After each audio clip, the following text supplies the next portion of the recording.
get the easiest questions out of the way first. Just tell us a little about the characters you guys play in the show. Okay, go ahead. I play Wolf. He's from the future.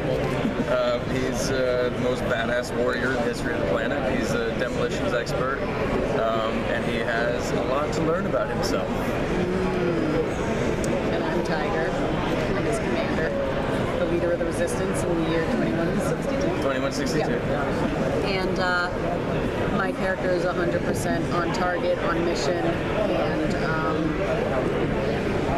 just will do anything to figure out how we're going to reverse what has happened in our future, because it's such a freaking hell of a living. Does she springboard from your wrecked mindset there? She might, I mean, yeah, there's an intensity. A little bit of an intensity. The intensity is similar, for sure. Yeah, the intensity is definitely similar. Not as, she's a little bit more, she would hold it together on an island. Yeah. Yeah, she's not going to come. She'll probably get everybody out. Yeah, she's not going to come undone. Did you guys pull from any like real video games to kind of build your character and their like catchphrases and things like that? No, not me. I've never really played a video game. No catchphrase or anything, but I did before we started shooting. I never really was into a lot of video games, but since I was a kid, but I did play through Call of Duty.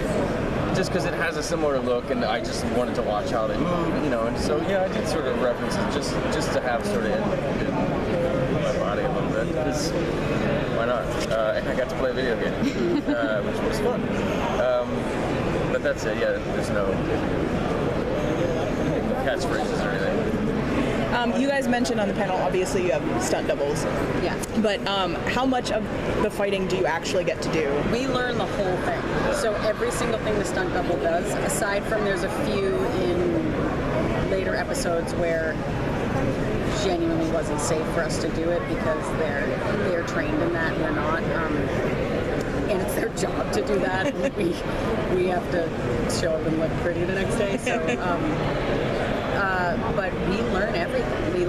We do hours of learning every single move, and then they decide whether, when we get thrown in and do part of it, but we run the whole thing in front of camera while we're rolling, do the whole thing, and then they do the whole thing, and then they cut together between us and like what was more fluid, what were we really good at, what looked really legit, and then of course they kind of slide us in sometimes, like so we can show our faces and have that big zoom in of like, and then they pull out. It's like totally my stunt double just going after it. But it does help, as much as we can do, it helps them obviously in editing because they don't have to worry about hiding the stunt double. And we have unbelievable stunt doubles, so they all look, it's like uncanny how much they look and can move and are like us. There's a couple moments in the pilot where it's full on their face. Oh, on for sure. camera. For sure, yeah.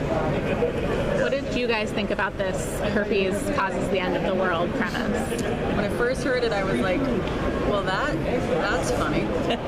And also like, oh, this is a whole show based around, okay. And that was actually, I think that's actually really good, but it's funny to me because we've raised the stakes so much, and so did they, obviously. The whole thing became a very high stakes show where it's treated as though this is like a very real, dramatic, ending of the world. And then it's like I even just watched the pilot with everyone in the thing, and I was just like, oh right, herpes. I forget because we have to play it so serious that I forget that herpes is involved. But I think that when I read it, it was like I could wrap my mind around that, especially because I love comedy, and I was like, well, that makes this world much more interesting if it's something so ridiculous. But we're going to be really high stakes with it. I don't know, it just was funny. Were you also fans of, I guess you call it the time travel genre? Big time, yeah. Your favorite besides the obvious favorite? Quantum Leap was like my favorite TV show. I guess that's pretty obvious, but I freaking loved that show. I loved it. Yeah, me too. I loved anything time travel. I loved all the Back to the Futures. That is an obvious one that I've seen.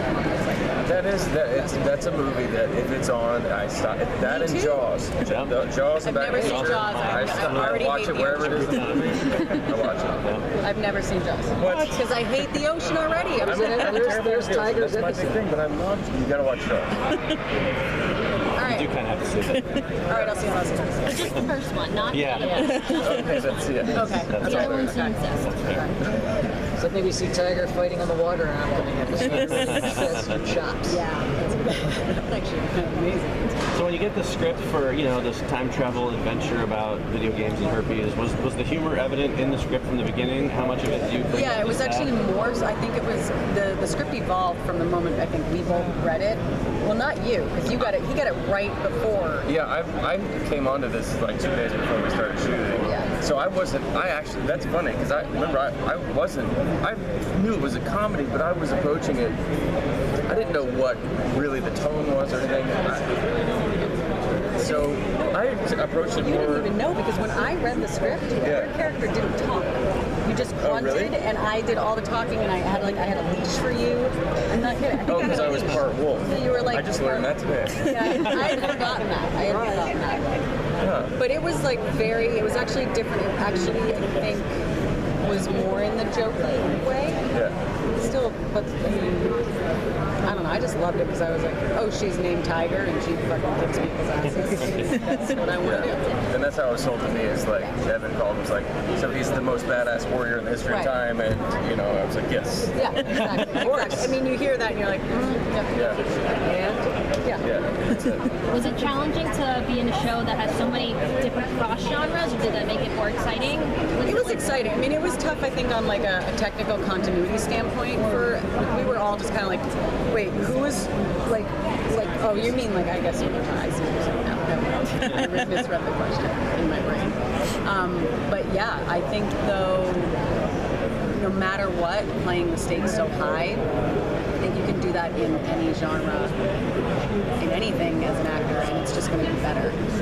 So, I mean, even when I've done like silly comedies, I've been like, no, this is my real world. I'm going to make this very real. If you play the joke, first of all, as an actor, for me, I can feel it, and I'm like, that was bullshit. I'm just trying to make you laugh, as opposed to really being in it and doing it, and it'll always sound and be better. So, regardless of genre, that will work well over anything. So that's always my approach. Yeah, it's usually about, comedy usually is failure is funny, right? So we're trying to achieve this thing and failing. In any sort of comedy, that's usually the baseline. It's funny if your character's not in on the joke and you play it straight, it actually comes across. And that's it.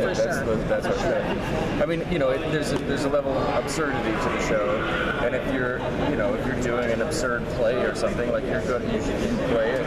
It's real. Like you play the stakes real. You don't play it as a comedy. You play it real. And so that's. Like I have no interest in even watching anything that doesn't do that at this point in my life. I can't, because I'm just like, okay, I'm an actor. I see right that you're just playing the joke, and I'm bored, and I already saw the joke coming fucking 5 minutes ago. Thanks, guys. Sorry, I got to. Thank you so much. Cool.